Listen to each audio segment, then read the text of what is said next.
Good job. Hello, everybody, and welcome to CLCI Live. My cat just scratched me. Oh, He what was a way to trying start. to Yeah. grab him. We're back. It's the new year, and we're back. It's 2026. Happy New Year! We're off What year is it? 2026. We're now Oh, closer to wow. 2030 than we are to 2020, the year that we do not speak of. The year we don't speak of. To when it went back in the day when it was 2000, that just seems so futuristic. Now, Oh my gosh, it's crazy. we're well into it. We are in the future. We are well into it.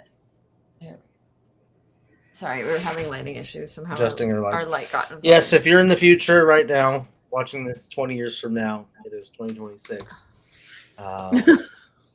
Things still aren't going great. You No. probably know that already. Not last week, the last time we were here was a few weeks ago. There was Christmas and New Year's. We were talking about quizzes, letting them run your life and your personality. We're done with that. Now we're talking about why we are wired to care. Is altruism your superpower? And before we begin, I don't know if we said this, like, subscribe, share, comment. Did we go over all that? No. Do that. Like, subscribe, share, and comment on our videos. I like how you said do that and then just started talking. Like, oh, you weren't talking to us. You were No. I feel like we should tell people why, though. What is the benefit to them if they do It's that? altruistic of them. Yes. It's for our benefit, really. It's not for their it's benefit. also for their benefit, so they can know when we have new videos come out, and they can know to watch Oh, them. the subscribe part. I was thinking the comment Yeah. bit. Well, and also so they can share their thoughts. That's also for them. It's Anthony? reciprocal altruism. I have And if they like the topic, it puts it in their algorithm. So And we do this for you, for your benefit, viewers. Out of the kindness of our hearts, with no ego, Oh my god. no ulterior motives. I think we learned this. completely altruistic. We are completely altruistic. True. And every life coach in the Oh world my god. is altruistic. We'll find a My way to throat's link quiet this now. to the life coaching Of course. somehow. What is altruism? I think you should stop speaking. Okay. What is altruism? Oh, now he's gonna do it on principle. It's fine. You told me not to so, speak. yeah. I'll let you guys continue. What is altruism? Altruism is doing something for a greater good, something larger than yourself. Anthony disagrees. Okay. I think the Nazis did a lot of stuff for what they Okay. considered the greater good. Generosity, Not- I would say. Simply Not altruistic. generosity. I mean, it's funny because Embodying it's hard to say that it's a non-selfish act, but I think it's doing good for somebody else without the expectation of something in return. Potentially. There is a version of it, though, that is There's lots of- reciprocal. Yeah, we do it. There's a lot of different kinds of altruism, so we can't say we have a breakdown even of it. Yes, there's actually 4 kinds of altruism, defined by. No, that's not a person's name. Never mind. Yeah. So, well, and then what's interesting though in this is if you look it up, with altruism, one of the things talked in one of the videos we watched is it is often directly linked to like proximity. A lot of times, like how close you are to somebody, like in distance, can directly relate to your degree of altruism. Like physical difference. Like physical distance. Yeah. And so like if somebody's, falling into an icy pond, a kid is falling into an icy pond, we probably would expect the person closest to jump in and, sacrifice their safety and clothing to try to rescue that kid. And that would be an altruistic act, right? They're not expecting anything in return. They're doing this for the benefit of the other child at their own potential cost or peril. And that is an example of an altruistic act. Now, when we talk about That would be pure Yeah. When we talk about the proximity element, if you are 100 feet away, you may not even notice, right? So they're much less likely Let's for you assume to that be, you do notice, but you're 100 feet yes, away. you a lot further to go. So you're probably not going to be there as quickly as, somebody else. And then if we go even further, if you're at one town over, you have no clue that that kid fell in the lake. So Okay, you can't expect to be altruistic. Let's reshape that thought Ah, experiment. Let's just okay. say the kid is drowning. Okay, It You makes somehow it, yeah. You're on the phone. You're on video chat with somebody. Well, then, like, the altruistic thing to do would be to call 911. Would be to call 911 and say, "Hey, this is happening. Please send someone." So I actually have an example. I just thought of it, and I didn't in all this research of a moment that Cambria and I did a pure act, if you will.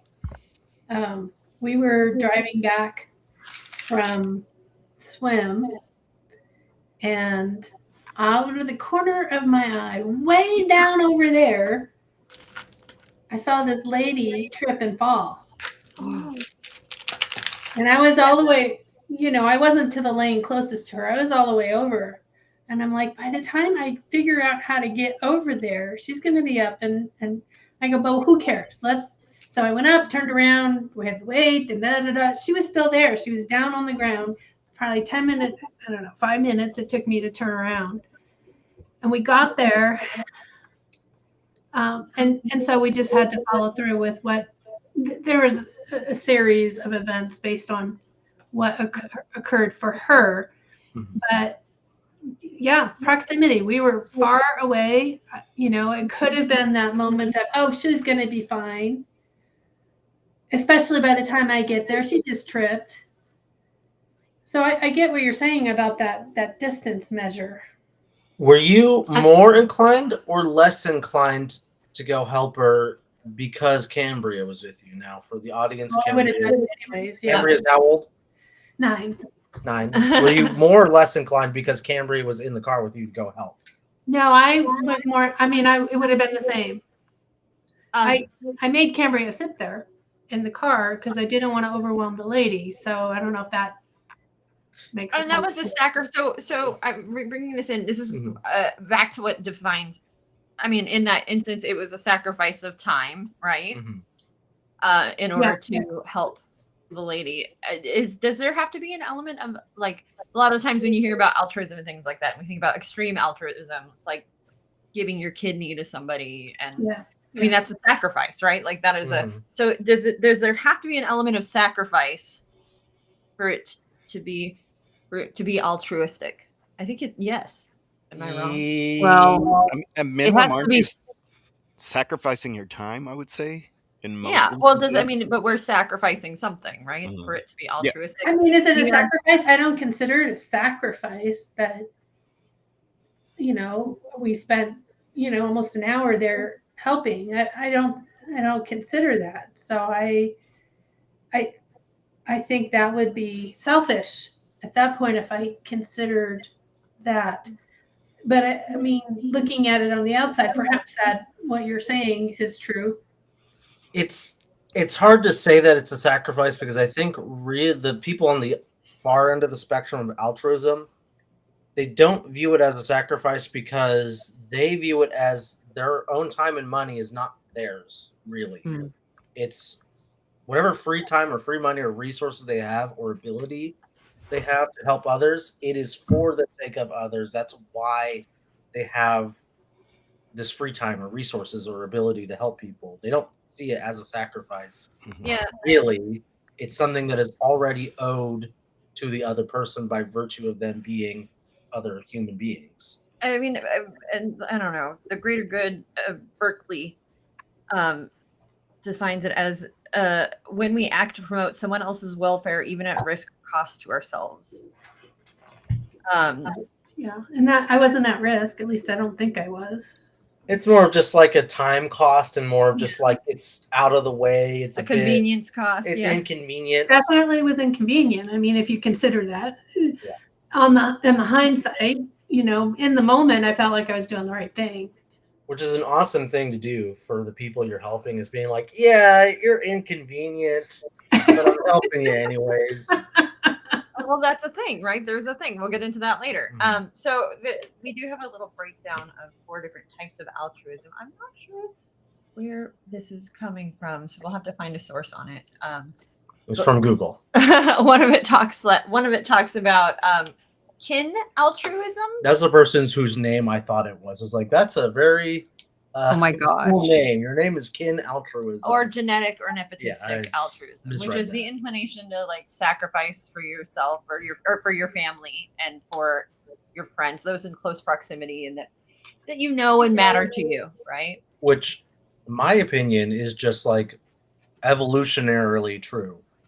Like, we are human beings because we evolved that way through kin altruism. Because And that's why we are different from other types of primates or mammals. no, well, that's not true. It was one of the things. There are a lot of species that are altruistic, and that's how they survive. A lot of As altruistic? that are altruistic, but they will promote the livelihood, care, and well-being of their children, of Mhm. their offspring, over their own well-being. There's a lot. I mean, think about an octopus. Think about like there's I will never think of an octopus. but there's a lot of other species that do the same. It's how, again, evolutionarily speaking, important, right? Mhm. To protect your offspring, even at your own peril. But apparently, if you're a kangaroo, you will just drop your baby and keep going if you think because it's better than the mother survives. Well, that makes sense because Oh wow. like, that's what the pouch is for. They'll Like, just drop the baby as a sacrifice. if I have a pouch dedicated for my child and you just fall out of it still, like, you're not worth taking care of. Oh my God. Oh my gosh. Oh, like they have like a little like emergency ejection Yes, button. they do. A little spring shoots them out. Yeah. PETA's All gonna right. come after us. What are the other types of altruism? Brooke's we looking have- up. sorry. Jennifer is ejecting on her phone. I am. Reciprocal altruism, which to me doesn't feel like altruism. Yeah. That's an interesting. It's almost like an oxymoron, right? Like it cancels Yeah. each other out a little bit. Hey, I'm gonna do this Well, for you. Hold on. It's an implicit. It's But- not explicit. It's implicit understanding that help will be returned later. And this is like my childhood, though, growing up. Is like my mom would do nice things for me, but like as I got older, I realized there was like strings attached, like always strings attached. And I was like, I'm starting to not want to accept gifts from my mother, like, because if I do, I feel like I'm gonna have to do something later, and I have no clue what that something is, and or what expectation is attached to this. There's not been a clear communication, so I'm not going to, and like I started to understand that more, like the guilt trips that come up and things, and like when I would not want to do something or not want to.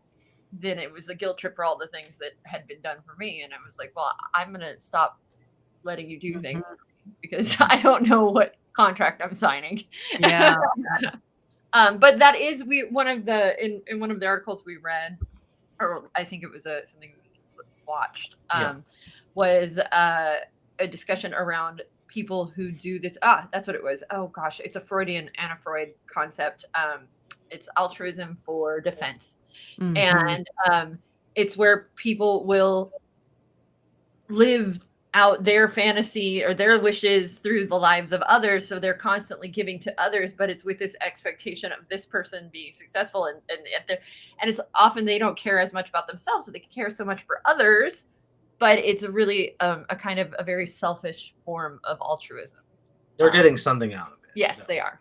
The good example is like parents who didn't make it to the professional football player, but now they're raising their kid to be the professional football player, or stage moms, right? Those are And they're sacrificing. They're sacrificing all these things for their kids to do all these other things, but I they're don't think we need to quote. yeah, kids. yeah. What They are they're really doing is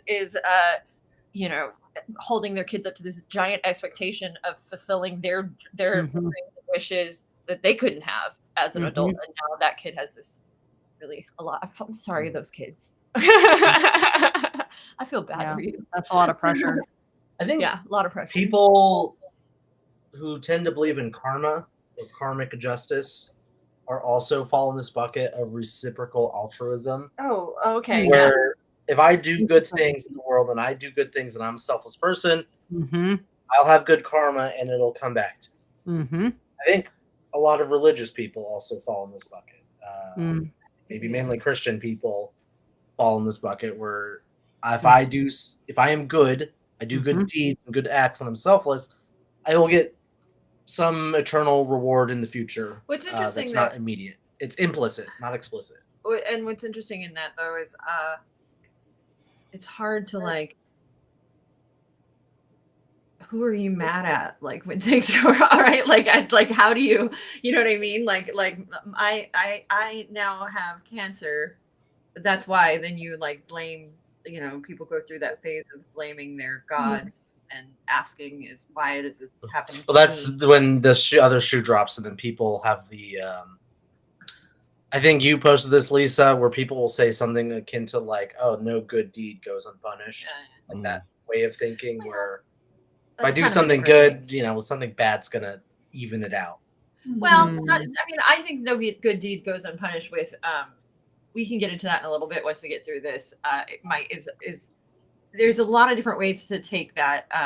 But that is one, but I think there are other ways like that I more interpret it differently at this moment. But it's a yes and situation where that is true, but other things are true as well. Okay, I'm waiting for the and. Oh, you want the and? Well, yeah. Like no good deed goes unpunished. Like if I decide I'm going to go and do something nice for somebody and the expectation is that they're going to be happy about it, but I don't have the full picture. And so, it ends up somehow screwing up their day. Like, so and they get mad at me. You're talking about altruism where you think you're being altruistic, but really what you're doing is a transaction where you expect gratitude. Yes. And if I don't get the gratitude, then... Well, and it's sometimes worse than not gratitude. Yeah, sometimes it's the opposite. Sometimes it creates a dependency. I'm going. I baked the whole pie for my neighbor. And my neighbor has no filter or ability to not tell me that they're on a diet. They can't eat the pie, and you're just going to make them fat. Like, you know what I mean? Like, oh shoot, I did this. And most people would say thank you, but like there are those situations where, don't bite the hand that feeds you. But that person who went to feed that dog at some point got bit, and that's that no good deed goes unpunished. Right? Is that sometimes it bites you in the butt.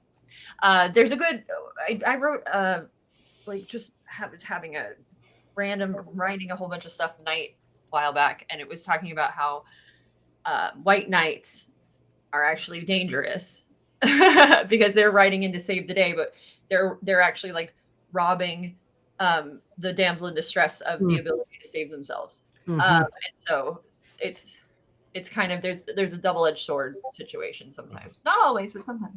So interfering. You're talking right? about interfering. I'm sure a lot of libertarians would agree with that.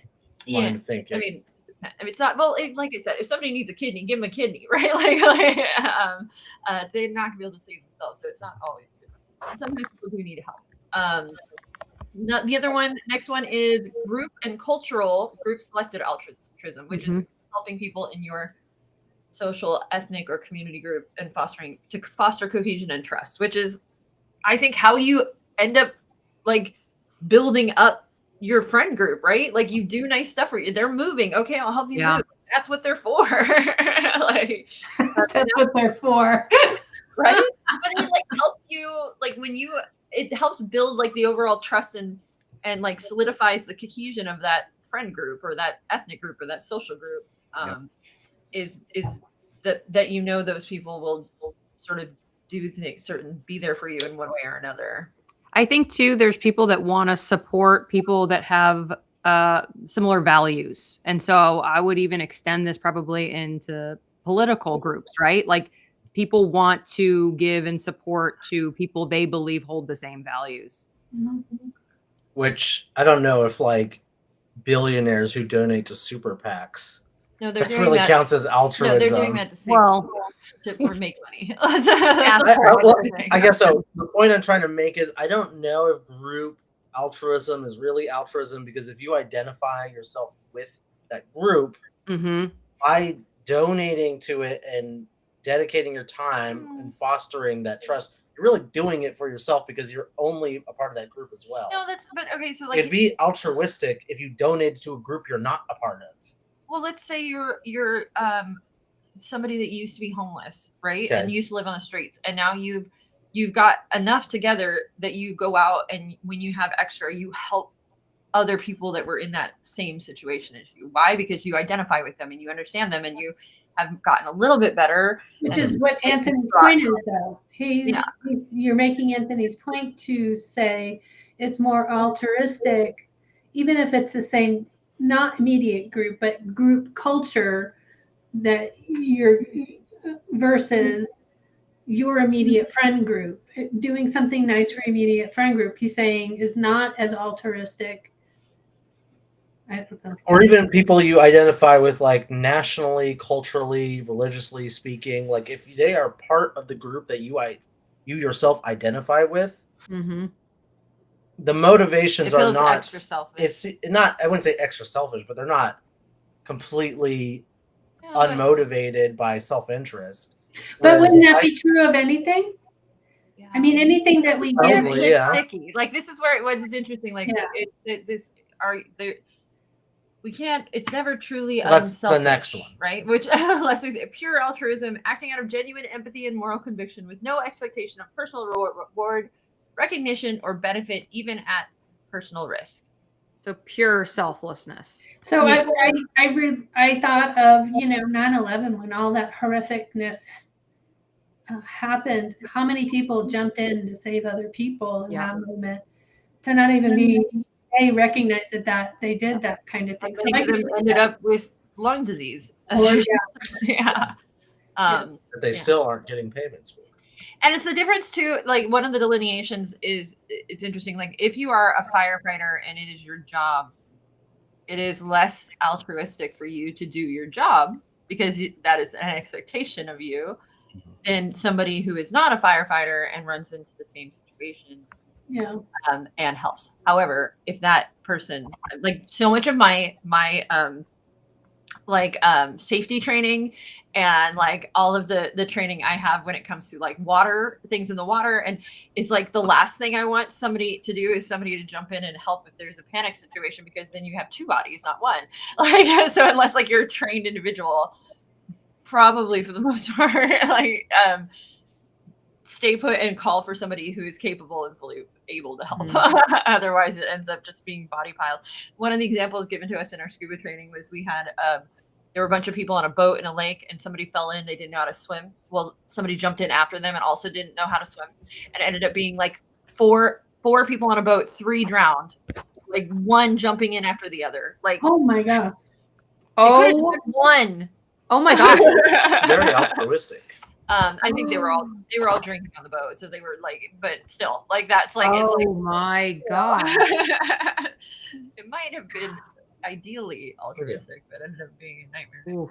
And there's that no good deed goes unpunished. Also, the principle of double effect.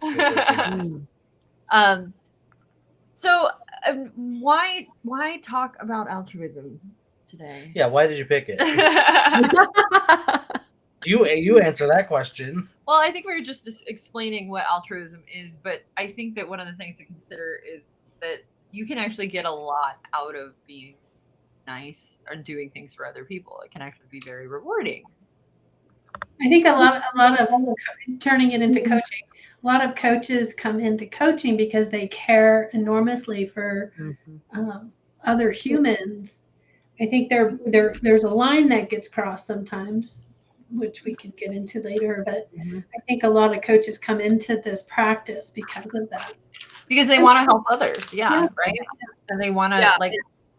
In terms of the people I talk to on the phone, I mean, 99% of people are appearing genuinely altruistic when I'm talking to them about why they want to do this.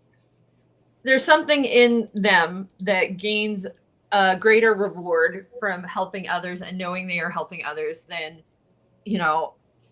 A sales job. then working at like a sales job or at McDonald's, right? They're like, and so in that way, you can start to go, oh, it feels a little selfish, but but I think ultimately the thought is, I would like to help others.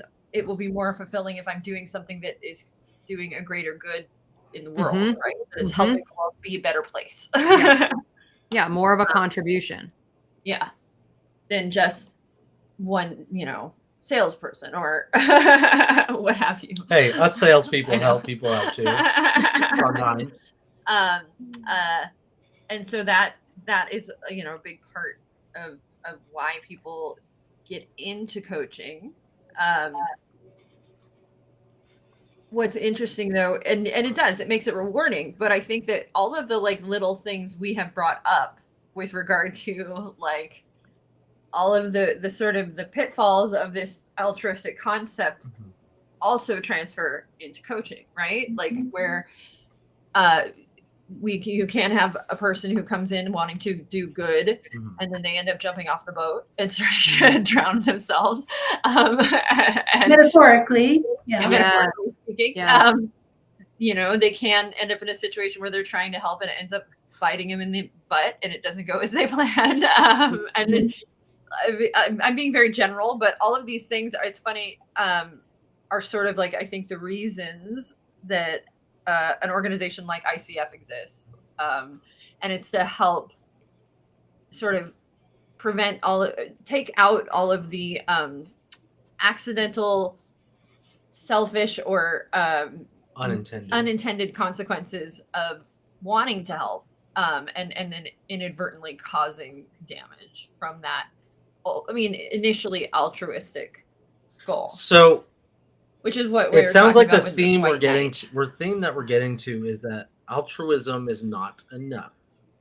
Yeah. Being altruistic in and of itself, like as an inclination, as a desire, it's nice to have that desire. It's not good by itself. You have to have either the knowledge or the means or the power to be able to implement that altruism in an effective way so that it can actually help people rather than having a good intention and then potentially doing nothing or harming someone. And not serving the intention. Yeah. Let's say for some reason, I'm making up this is a good sort of, it's a metaphor, but it isn't at the same time. If I'm somebody, let's say my child was saved by an anonymous donor or a random, just a stranger giving their kidney, and because of that, my child's life was saved. So now I am like, I would like to do the same for somebody else having experienced that. I can almost guarantee you, because of the amount of education I had to do when I got my knee replaced, like when having a full knee replacement, my hospital, my doctors, I had to complete classes to know what the recovery was going to be like, what the implication on my body was going to be like. And I imagine anybody who's going in to donate their kidney isn't going to go in without a great deal of education, right? Without knowing how that's going to affect them. Doctors will educate them. They're going to get educated a lot along the way before making that ultimately very altruistic decision.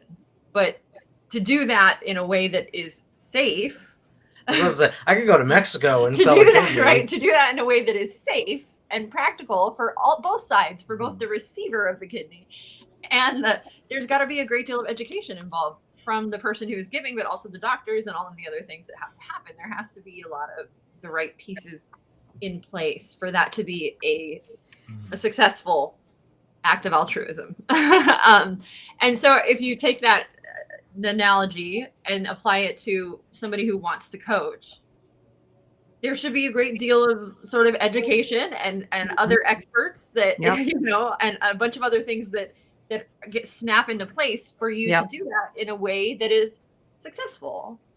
And leads to ideal client outcomes. Yes, exactly. And I'm sure in the early beginnings of coaching, when it started getting popular, people didn't have really good conception of what was good coaching, what was bad coaching. That probably ended up with a lot of coaches just giving advice, telling people what to do, which led to negative outcomes, even though maybe there was altruistic, tendencies behind that. And the industry got more and more refined in their idea of what actually does help people accomplish their goals and feel empowered by doing so as well. And what's the difference between a coaching conversation versus any other conversation? I would imagine that, before we started refining it down to what ICF has decided coaching is, that you just had a lot of people doing a lot of different things to try to serve the intention of helping someone move forward or achieve a goal, but they were doing it all sorts of different ways, whether it's giving advice or strategizing or all these different things, right? Or like motivating. Yeah. Just Yeah. motivating. Yeah. And that's sort of where I guess this concept of altruism comes in, is like, I think if you want to truly be altruistic, even if it's just the act of like donating money if you want that money to go to a place that's actually helping, again, you probably want to do a great deal of research on the organization you're giving to make sure that that money you are giving is actually going to get to the intended purpose. Yeah. And the same thing applies with wanting to help other people in coaching. So, I think that was one of the first places I came to with this topic. I do also think it is important to speak into that concept of the desire of wanting to save, and that intention to save sometimes also having unexpected negative consequences, right? And that's why coaching is the way it is, because if we start to do the other things, like giving advice or you said that with a certain attitude. What? I said, you said giving advice, but it had a different sound to it. Anyway, go ahead. or motivating or things of that nature, there can be unexpected not doing good Downfalls. Downfalls. And if we talk into that, like if we think motivating is going to be, well, this is good. I'm motivating. I'm helping. I'm giving. I'm giving of myself through motivation to this other person. And why is that end up not always being the best outcome? I mean, motivating is just like a temporary feeling. It's giving. It's not an engine to actually get anything done, unless you're giving a fish. Yeah. Versus teaching to fish. It's that concept. Yeah, it's interference because it doesn't provide a leg up for the person who is struggling. What it does is keeps them struggling in the sense that they always have to come back to you to feel motivated. Pretty much enables them. Yeah. Yes. You are their source of motivation rather than motivation. I think I prefer the concept cheerleading, because coaching is a motivation, not that we're motivating. I think that's kind of the distinction. Cheerleading, I think, is more what we're talking about in that sense of I think it's the difference being like when we are talking about like motivation, right? Even if you go to a motivational speaker, you're not, an hour of somebody talking to you is not going to change your life, right? So the motivating speaker, it's not going to be you go to that and then you're changed, right? You have to go through the acts of every motivational what it entails. You go to see has an alternative motivation, and that is for you to then go back to them for more help and advice in another way, right? And then like an ebook or an online program at that point, and that's the funnel for a motivational speaker, right?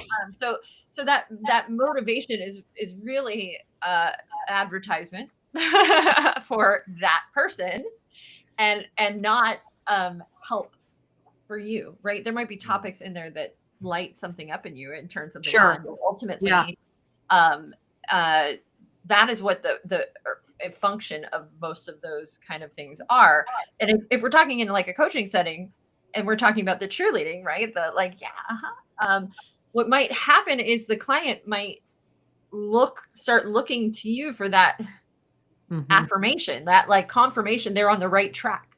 So if Mhm. I am like, yeah, good, that's a great idea and things like that, as a coach, we may not realize that the client starts to look for that feedback. And then instead of going down one path, they're gonna start to sort of coach please and might start choosing paths that are more pleasing to you as the coach at that point, because you and react. still not do anything, just have not have the commitment. And in the case of giving advice, we might do it altruistically, but what can happen? It's not the right one. It's not good advice. It makes the client feel like they are wrong or bad because the advice doesn't work for them the way that, Incapable. Mhm. yeah. Yeah. And it can also mean their success is Dependent on your advice. Yep. And also Creates it can mean, codependency. yeah, their failure is Mhm. yours to blame. So there's a lot of and I don't know, is it giving advice? I'm just gonna ask this. Is that ever altruistic? Because it's not at like your sacrifice or your It cost sounds like most of the you're time. massaging your own ego. Yeah, it's like, isn't it most of the time like, I have a good idea? Like, it's wanting to help, but I think it can be, though. I mean, at least that's my first thought, because there's sometimes when like the advice I have is really truly only based on my experience, and I have some very unique experiences, and so I want to offer it not as like this is 100%, but like, hey, if you haven't thought of this, here's something to consider. Mine is very much more like, hey, here's a new thought to play with, rather than like, hey, this is the answer. So I think it can be, if it's Yeah. presented in that way where there's a non-attachment to it being the answer. like insider trading, that might be a I was moment. just thinking I was about gonna- that. What if somebody taught you how to do your taxes to T and they're like an expert at it? I think that's Yeah, right. And they would charge that'll for take it a outside of while. it. Yeah, no, then that's I would say so. For free is what I'm saying. If they Well, like there's art professions out there that do encourage their, people to do pro bono work, like lawyers. Life Mhm. coaches as well. Mhm. Like Life we, coaches. yeah, like Lawyers. it's. I mean, I think it's honestly where a lot of new life coaches go first, but Mhm. I think, especially ones who are wanting to help, like lower income groups of people, they have to build in a way for that to happen, for those people to be able to get coached. And a lot of times that comes through pro bono coaching or Yeah. sliding scale coaching, where they are essentially sacrificing what would be a paying hour for, none or much less money, so that that person can benefit from coaching. And then I love that, though, because then thank you to all those people who do that. Because to me, that makes coaching accessible to a much wider group of people, and it makes it a much more inclusive practice. So I love that coaches do that. Especially, I mean, it's the ones that are making the big bucks. I hope they continue to do it even when they're making the big bucks. Yeah. So there we go. My brain just shut off. So your turn. So we answered our question, is altruism your superpower, as no? Yeah, the answer is no. It's not a superpower. Or maybe. Invisibility, flying, mind reading, those are superpowers. Altruism, most people have altruism. It's not the superpower. I think that the good that comes from it, like if we're talking about, like, I don't know, there have been moments where I have done something good, and it just made me, it's rewarding in that, like, it fills your heart up. It's a caring act of kindness that you're sharing, and I agree. Yeah. Caring act of kindness through that altruistic exchange, if you will.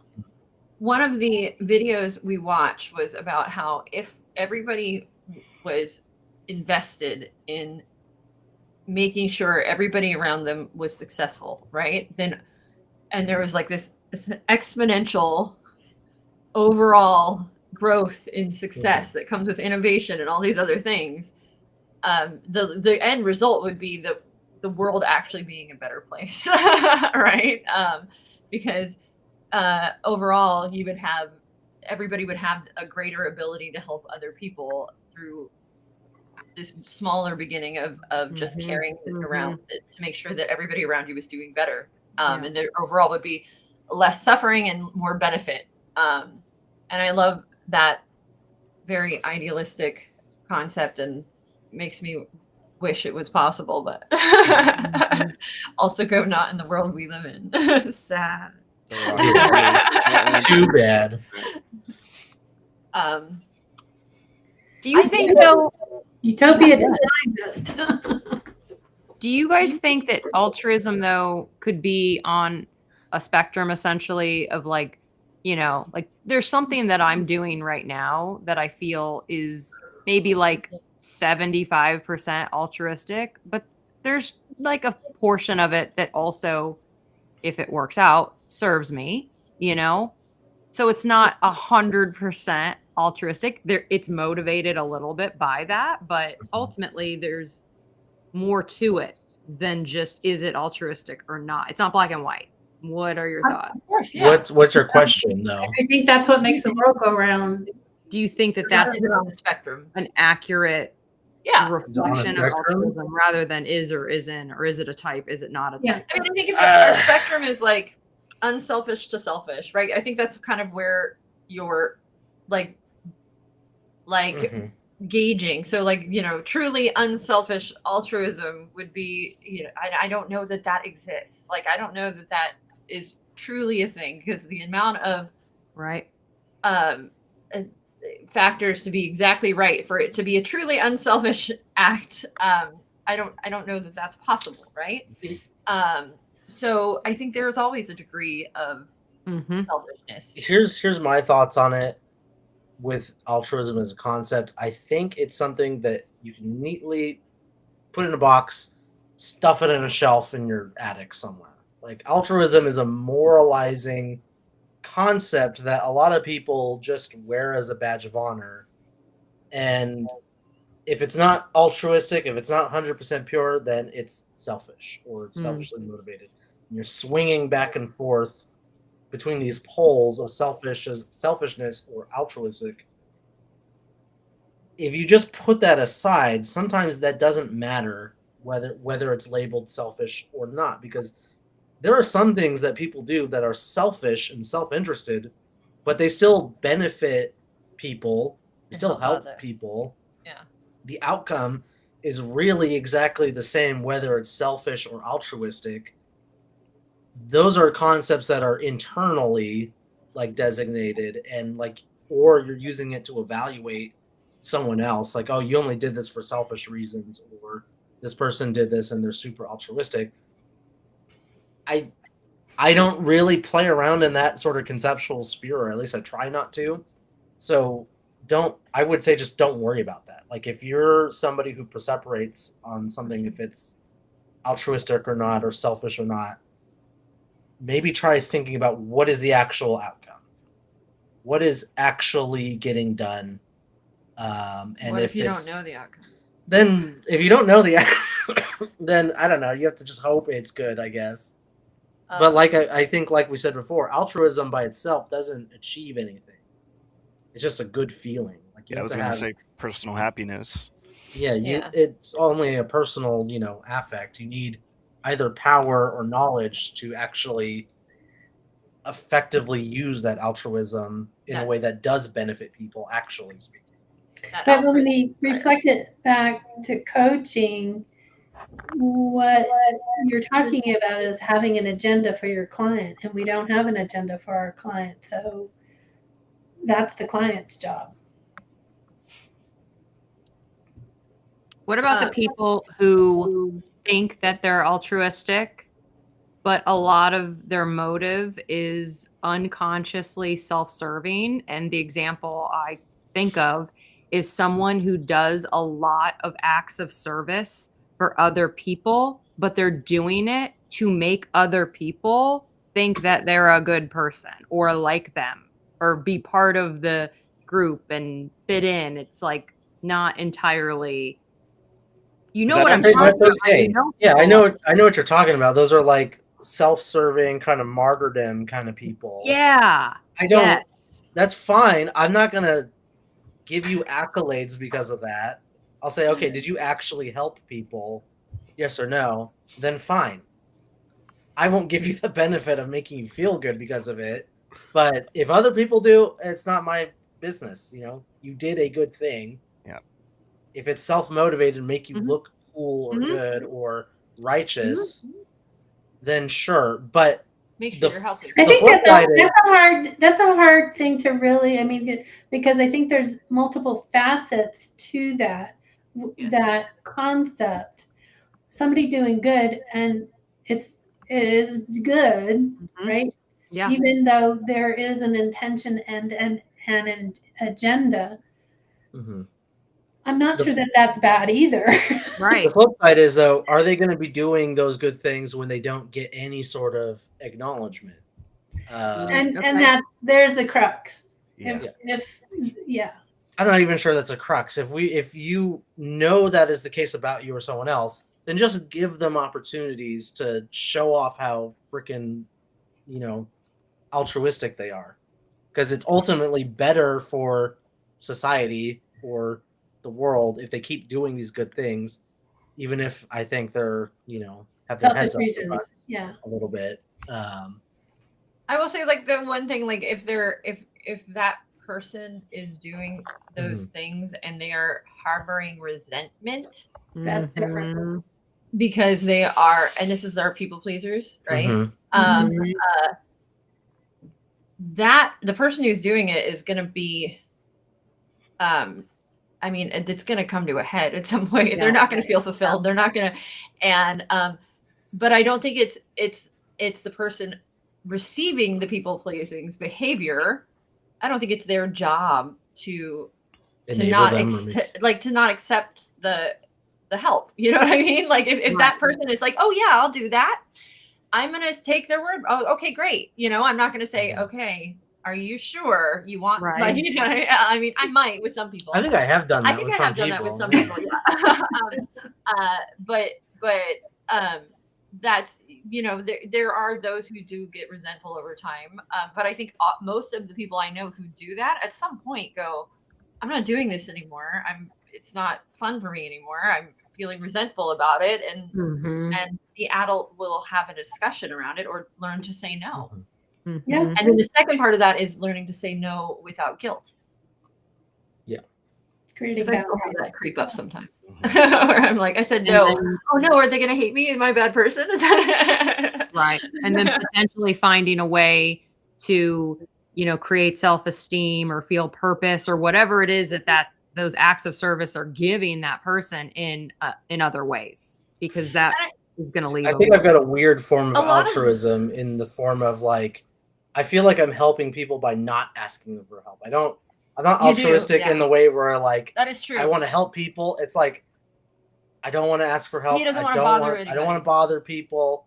Hmm. Leave me alone, and I'm doing the best thing for you if I just shut up and do my All own that thing. does though is make me crazy. So I am Yeah. like, ask for help. Well, you should be great. You should be more grateful. Oh, thanks. Yes. Well, What are you gonna say, Brandon? what is your 2 cents on the topic here? I mean, it's kind of like a bit of a final thought. Like, it's similar to what you guys are saying, to not really be too verbose about, you know, the definition of this altruism, but I think ultimately, I mean, doing good deeds for people is a good thing. It makes the world go round. So that's how I see it, honestly, without trying to just- pick it apart too heavily. Despite the Be a good person. motivation, Yeah, doing exactly. good is doing good. I think, yeah, exactly. Yeah. Mhm. Yeah. And even I though we agree. watched that video, I guess I am still selfish though at times, because I'm definitely gonna help others on my terms. Like, you know what I mean? I'm not gonna I'm gonna help others, but not at the risk or peril of my own well-being. Mhm. Yeah. And I've learned that the hard way. Like, so, you know, Then another way you can justify it is that, you know, by serving yourself first, you're able to continue serving other people. yes. But Mhm. that's the don't jump in the water Or and put on your try to oxygen save mask. somebody mask. who's drowning if Yeah. you don't know how to swim. And not just don't know how to swim, but don't know how to don't know how to rescue somebody who is drowning. And Right? so to tie that back into coaching, that's what we talk about in class with the oxygen mask is like, if you are giving, and you are not taking care of yourself, the giving that you're giving is not going to be productive. It's going to be draining. Yeah. You can't pour into You're going somebody's to end cup. up Yeah. breaking. It is empty. Yeah. Lisa, Coaches- final thoughts? I think there's multi-levels to this discussion. We've touched on a lot of different aspects of it. I think, as we've come to the conclusion, giving and acts of service is a good thing. The reason behind it sometimes doesn't matter. As a coach, keep in mind that we aren't solving the client's problems. We're helping them. Our acts of service is helping them discover how to solve it themselves.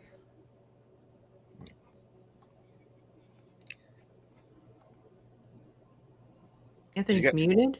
Yeah, I think so. Yeah, we can't hear you. I thought he was doing that on purpose. Can you hear me now? Yeah. Yes. All right. That should wrap it up for this first live of 2026, folks. Thank you all for showing up. Next week, we'll talk about something else. I don't know. Exactly. Someone else. I We'll don't know. figure something out. Something Yeah. else. It's Be a sure to like- surprise. Yes. Be sure to like, subscribe, share, and comment. And if you're feeling extra altruistic and you want to know the best way to help people, the most effective way to help people, it's becoming a life coach. Forget volunteering, forget Oh, my serving, goodness. doing soup kitchens. No, Be a life coach. no. You can take your coaching skills into volunteer work. Ah, yeah, I guess All you right, can. Yeah. I'm just being facetious. Everyone. Okay, we'll see you guys next week.